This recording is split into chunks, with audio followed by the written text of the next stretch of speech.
बिस्मिल्लाहिर्रहमानिर्रहीम। अस्सलाम वालेकुम students. With the chemistry of class 9th chapter number 7। Students, आज हम चैप्टर नंबर 7 इलेक्ट्रोकेमिस्ट्री की एक्सरसाइज को डिस्कस करेंगे। सबसे पहले हम अपने फर्स्ट क्वेश्चन पे एमसीक्यूज़ पे आते हैं, जो आपकी टेक्स्ट बुक के एमसीक्यूज़ हैं।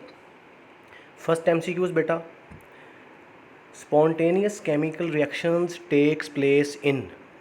जो आपको रिसेंटली नोट्स दिए हैं चैप्टर नंबर 7 और चैप्टर नंबर 8 के, ये एक्सरसाइज बेटा वहाँ पर सॉल्व्ड है।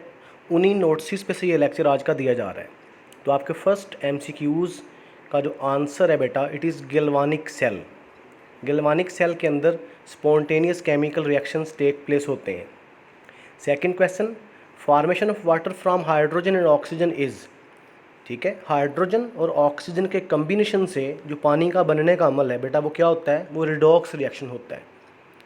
रिडॉक्स रिएक्शन इन्वॉल्व है, उसमें हाइड्रोजन इन्वॉल्व है और ऑक्सीजन इन्वॉल्व है। Which one of the following is not an electrolytic cell. Question number 3 जो है। तो बेटा नीचे जो सेल्स गिवन है, डाउन सेल, उसके बाद गैल्वानिक सेल, नेल्सन सेल और ऑप्शन डी हमारे पास बोथ ए एंड सी। तो आपका आंसर है गैल्वानिक सेल। गैल्वानिक सेल जो है वो इलेक्ट्रोलाइटिक सेल नहीं है। नंबर 4 पे, the oxidation number of chromium in K2Cr2O7 is. ये मैंने आपको एग्जांपल सॉल्व भी करवाई थी।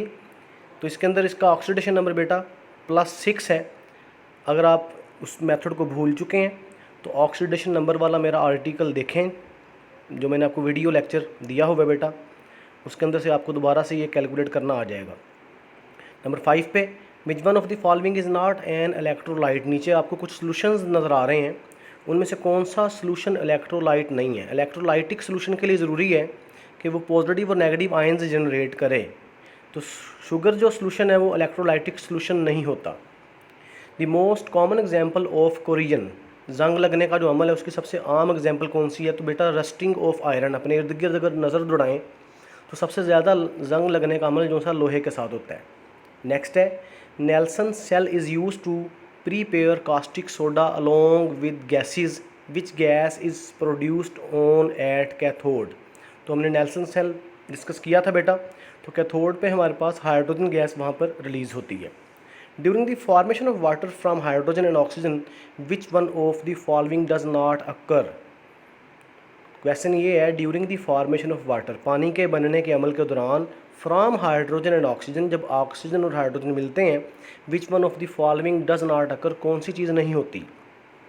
तो हाइड्रोजन हैज़ ऑक्सीडाइज्ड होता है, ऑक्सीजन हैज़ रिड्यूस्ड ये भी होता है, ऑक्सीजन गेन्स इलेक्ट्रॉन्स ये भी होता है। तो क्या नहीं होता? Hydrogen behaves as oxidising agent. ठीक है, ये नहीं होता। The formula of rust is, rusting of iron के टॉपिक में आपने रस्ट का फार्मूला पढ़ा है, Fe2O3.NH2O। ठीक है, आयरन ऑक्साइड और थोड़ी सी नमी होती है उसके अंदर। तो 10 नंबर जो MCQs है, in the redox reaction between zinc and HCl the oxidising agent is, it is hydrogen H+। ये हमारा ऑक्सीडाइजिंग एजेंट है बेटा। नेक्स्ट बेटा शॉर्ट क्वेश्चंस पे आ जाते हैं। ये शॉर्ट क्वेश्चन आपकी एक्सरसाइज के हैं जो गिवन है, ये आपने नोट्स से ही प्रिपेयर कर लेने हैं। Define oxidation in term of electrons, electrons के एतबार से ऑक्सीडेशन की डेफिनेशन है। तो लूज ऑफ इलेक्ट्रॉन बेटा ऑक्सीडेशन होता है, नीचे एग्जांपल गिवन है। Define reduction in term of loss और गेन ऑफ हाइड्रोजन और ऑक्सीजन, ऑक्सीजन के और हाइड्रोजन के लॉस या गेन के एतबार से रिडक्शन की डेफिनेशन बतानी है। तो हमने डिस्कस किया था, बड़ी डिटेल से मैंने ये आपको टॉपिक डिस्कस करवाए थे। The addition of hydrogen or removal of oxygen during a chemical reaction is called reduction. तो addition of hydrogen उसकी एग्जांपल भी गिवन है, removal of oxygen उसकी एग्जांपल भी गिवन है। Differentiate between valency and oxidation state, valency में और oxidation state में क्या डिफरेंस है?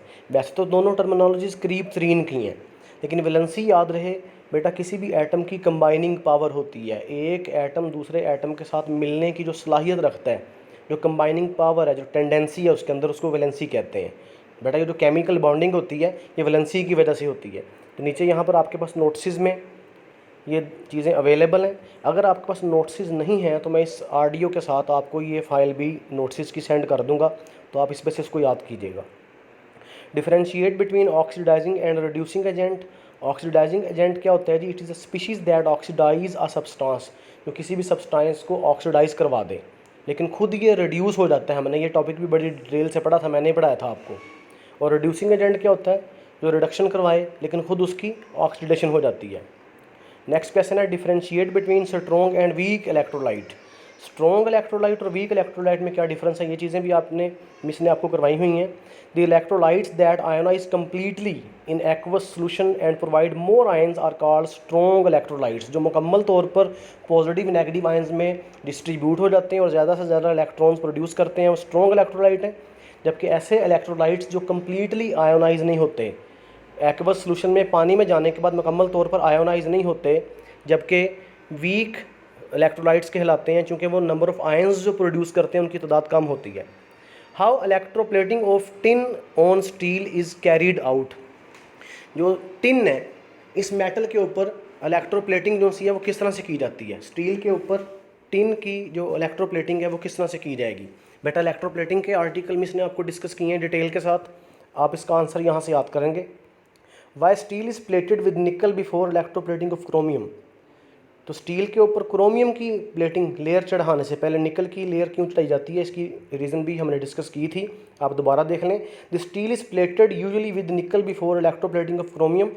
It is because chromium does not adhere well on steel surface. Chromium directly steel पे नहीं चिपकता, ठीक है, क्योंकि स्टील प्योर मेटल नहीं है, स्टील कम्बिनेशन है डिफरेंट मेटल्स का, एलॉय है। इसके ऊपर पहले निकल की प्लेटिंग की जाती है, देन उसके ऊपर क्रोमियम की प्लेटिंग की जाती है।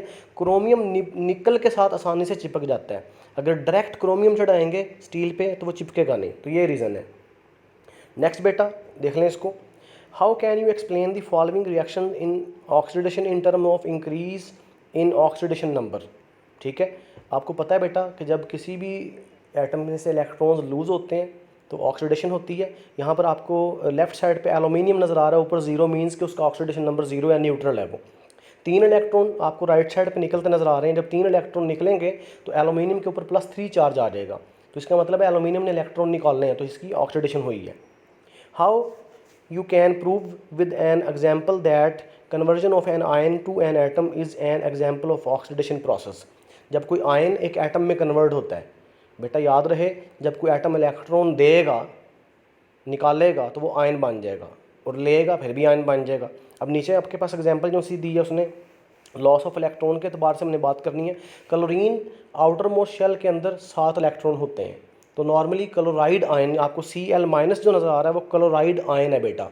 क्लोराइड आयन का मतलब क्या है कि क्लोरीन के पास हकीकत में 7 इलेक्ट्रॉन्स थे, एक इसने कहीं से लिया, तो जब इसने एक कहीं से लिया तो इसके ऊपर पॉजिटिव की बजाय नेगेटिव चार्ज आएगा। जो इलेक्ट्रॉन लेता है उस पर नेगेटिव चार्ज आता है और जो इलेक्ट्रॉन देता है उस पर पॉजिटिव आता है। तो यहाँ पे ये तो मेंशन नहीं है कि क्लोरीन एटम को इलेक्ट्रॉन दिया किसने है, ज़रूरत भी नहीं है उसको जानने की।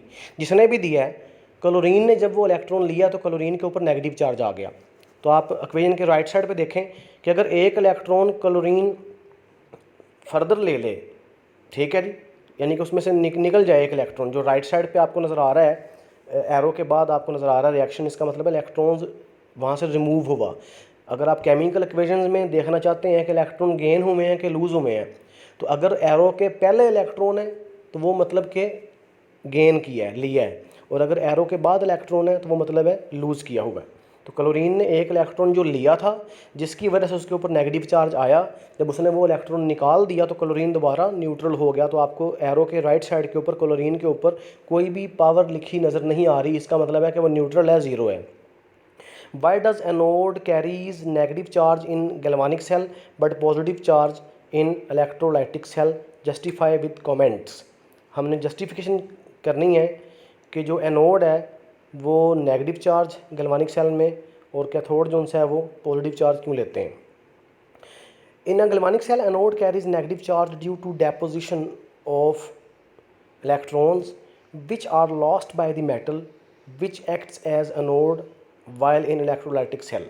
तो इलेक्ट्रोलाइटिक सेल में एनोड बतौर, वहाँ पर जो मेटल है वो बतौर एनोड एक्ट कर रही होती है। इलेक्ट्रॉन लूज़ करेगी तो कैथोड वाली साइड पर वो इलेक्ट्रॉन्स जाएंगे, उसके ऊपर ऑटोमेटिकली नेगेटिव चार्ज आ जाएगा। लें बेटा, अगले जो शॉर्ट क्वेश्चंस हैं वो अगले पार्ट में डिस्कस करते हैं।